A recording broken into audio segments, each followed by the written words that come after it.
Praise the Lord. ஆண்டவராகிய இயேசு கிறிஸ்துவின் இனிய நாமத்தினாலே இந்த நாளிலே கர்த்தருடைய வார்த்தை சங்கீதம் 6ஆம் சங்கீதம் 8வது வசனம்.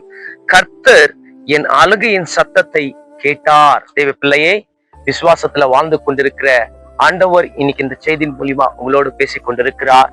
உன்னுடைய அழுகையின் சத்தத்தை ஆண்டவர் கேட்டார். உன்னுடைய புலம்புதல் ஆண்டவர் கேட்டார். உன்னுடைய அங்கலாய்ப்பு கர்த்தர் பார்த்தார். தேவ பிள்ளையே, என் வாழ்க்கையில எந்த அற்புதம் நடக்காதா, எந்த அதிசயம் நடக்காதா? என் வாழ்க்கையில் அநேக போராட்டங்கள், ஒரு நாளும் புதுசாக பிரச்சனைகள் வந்து கொண்டிருக்கிறது. எப்போதான் மாறும்? இதுக்காக நான் அழுது ஜெபம் பண்ணி கொண்டிருக்கிறேன். நான் தேவ சமூகத்தை அதிகமாக நான் தேடிக்கொண்டிருக்கிறேன். என் வாழ்க்கையில் எந்த காரியமும் மாறவில்லை, எந்த பிரச்சனையும் தீரவில்லை. என் பையனுக்கு நல்ல வேலையும் கிடைக்கல, எனக்கு சொந்த வீடு இல்லை, எதுவுமே எனக்கு இல்லை என்று கலங்கி கொண்டிருக்கிற தேவன் இந்த வார்த்தை மூலியமா ஆண்டவர் உங்களை தேற்றுகிறார். உன்னுடைய அழுகையின் சத்தத்துக்கு ஆண்டவர் பதில் கொடுப்பார். ஆண்டவர் நிச்சயமாகவே உனக்கு ஒரு அதிசயம் செய்து கர்த்தர் உன்னை உயர்த்தி உன்னை மேன்மையான இடத்துல வைக்க அவர் ஆசைப்பட்டு கொண்டிருக்கிறார்.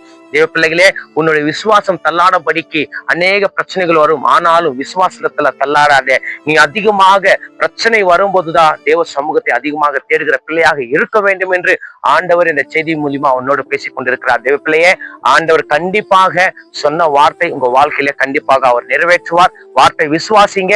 வார்த்தை விசுவாசத்தை மட்டுமல்ல, இந்த வார்த்தையில் இருக்கிற ஆசீர்வாதத்தை நான் பெற்றுக்கொண்டேன் என்று யாரார் சொல்றீங்களோ அந்த வார்த்தைக்குள்ள ஆசீர்வாதம் உங்க வாழ்க்கையில கண்டிப்பாக நடக்கும். எல்லாம் ஒரு நிமிஷம் கண்களை மூடி நம்ம ஜெபிக்கலாம். மகா பரிசுத்தமும் கிருபையும் நிறைந்த நல்ல பிதாவே, ஆசீர்வதிக்கப்பட்ட இந்த காலை நேரத்துல இந்த ஆன்லைன்ல இந்த வார்த்தை மூலியமா எங்களோடு பேசுனதுக்காக நன்றி.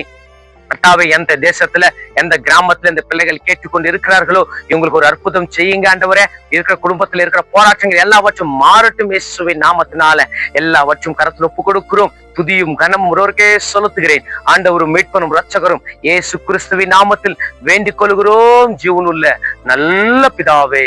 ஆமேன், ஆமேன், ஆமேன்.